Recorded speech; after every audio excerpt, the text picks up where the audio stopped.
Assalamualaikum warahmatullahi wabarakatuh. Alhamdulillahirrahmanirrahim. Wassalatu wassalamu ala asrafil anbiya mursalin wa ala alihi washabihi rasulillahi amin. Pertama sekali, marilah kita ucapkan puji dan syukur kita atas kehadirat Allah Subhanahu wa taala yang telah memberi kita rahmat, hidayah, kesehatan, dan segalanya seperti yang kita rasakan pada sekarang ini. Salawat serta salam semoga senantiasa tercurah kepada Nabi besar Muhammad SAW yang telah membawa kita dari zaman jahiliyah sampai zaman yang ilmu pengetahuan yang kita rasakan pada sekarang ini. Baiklah, saya akan memperkenalkan diri saya terlebih dahulu. Perkenalkan, saya adalah Fania Fatika dari kelas A Peternakan. Di sini saya akan menjelaskan kepada teman-teman semua apa itu istilah-istilah dasar dalam ilmu hadis. Adapun istilah-istilah dasar dalam ilmu hadis, yang pertama adalah sanad dan urgensinya.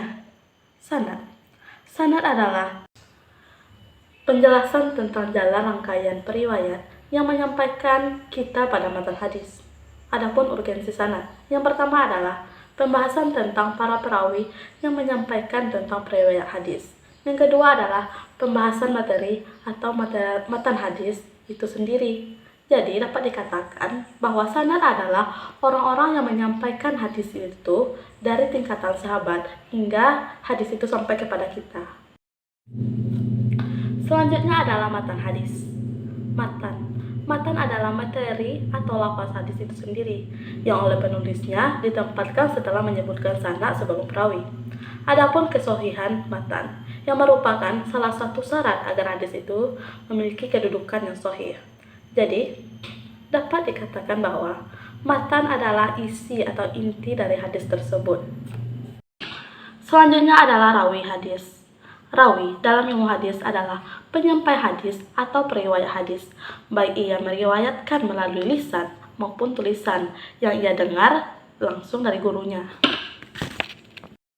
Baiklah, agar lebih pahamnya dalam memahami yang mana yang sanad hadis, yang mana yang matan, dan mana yang rawi, saya akan memberikan sebuah contoh hadis berikut.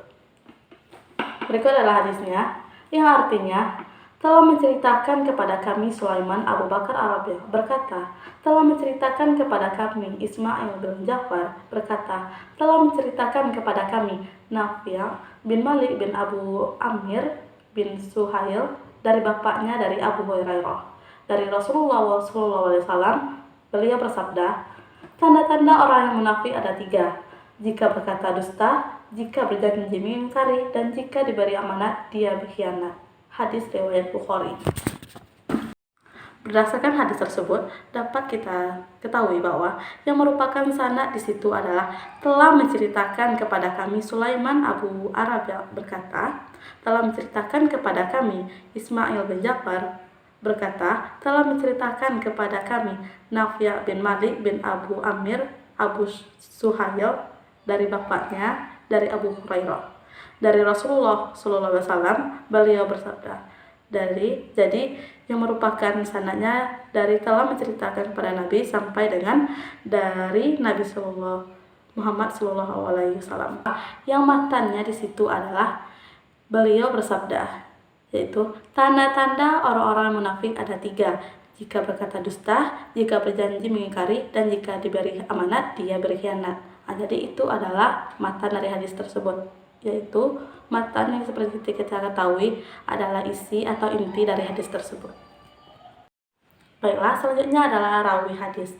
Dari hadis tersebut dapat kita ketahui rawinya di situ adalah hadis riwayat Bukhari. Jadi rawinya itu adalah Imam Bukhari. Selain itu, dalam istilah dasar ilmu hadis juga ada yang disebut dengan istilah isnad dan juga musnad. Jadi, isnad adalah mengangkat dan menyederhanakan sesuatu hadis kepada yang mengatakannya. Sedangkan musnad adalah hadis yang diterangkan dengan menyebutkan sanadnya hingga sampai pada matannya. Jadi, perbedaan ketiga ini adalah, pertama adalah sanad. Sanad merupakan seluruh rantai yang di dalamnya berisi periwayat hadis atau perawi yang menghubungkan pada matan hadis atau isi hadis yang sambung dari Nabi Muhammad. Selanjutnya adalah isnad. Isnad adalah mengangkat dan menyederhanakan suatu hadis kepada yang mengatakannya.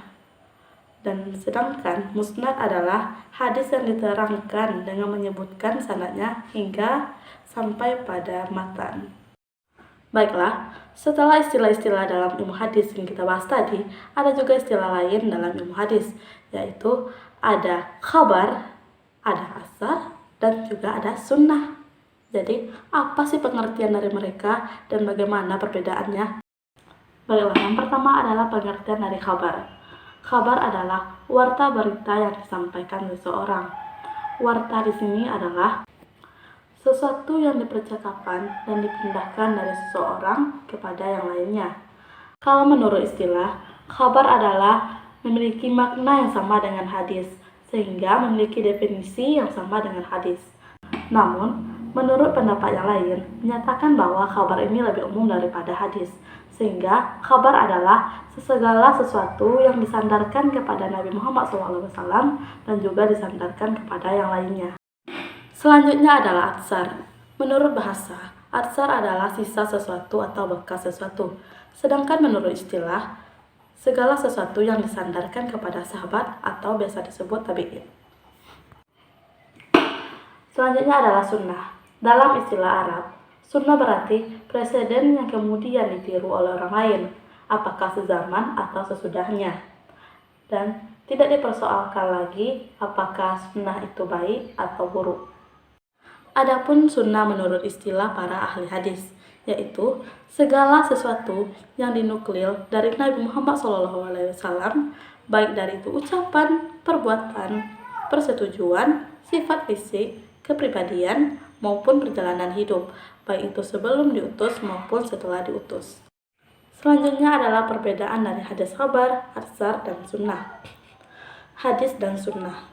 Hadis terbatas pada perkataan, takrir yang bersumber dari Nabi Muhammad SAW, sedangkan sunnah segala sesuatu yang bersumber dari Nabi Muhammad baik berupa perkataan, perbuatan, takrir, tabiat, budi pekerti, atau perjalanan hidup, baik sebelum diangkat menjadi rasul maupun setelah menjadi rasul.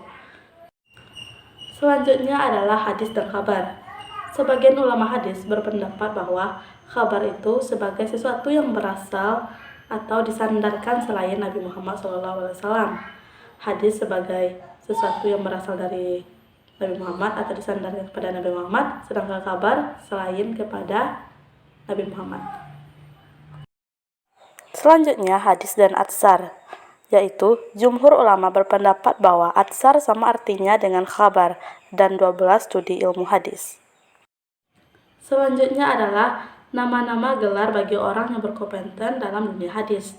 Yang pertama adalah Amirul Mukminin. Gelar ini diberikan kepada Khalifah Abu Bakar radhiyallahu anhu dan para muhadisin pada masa itu. Yang kedua adalah Al-Hakim, yaitu orang yang menguasai seluruh ilmu-ilmu hadis sehingga tidak ada satupun yang tertinggal darinya. Selanjutnya adalah yang ketiga Al-Hujjah, yaitu gelar keahlian bagi para imam yang sanggup menghafal 3.000 hadis baik matan, sanad maupun perihal sirawi tentang keadilan, kecatatannya, biografinya atau riwayat hidupnya.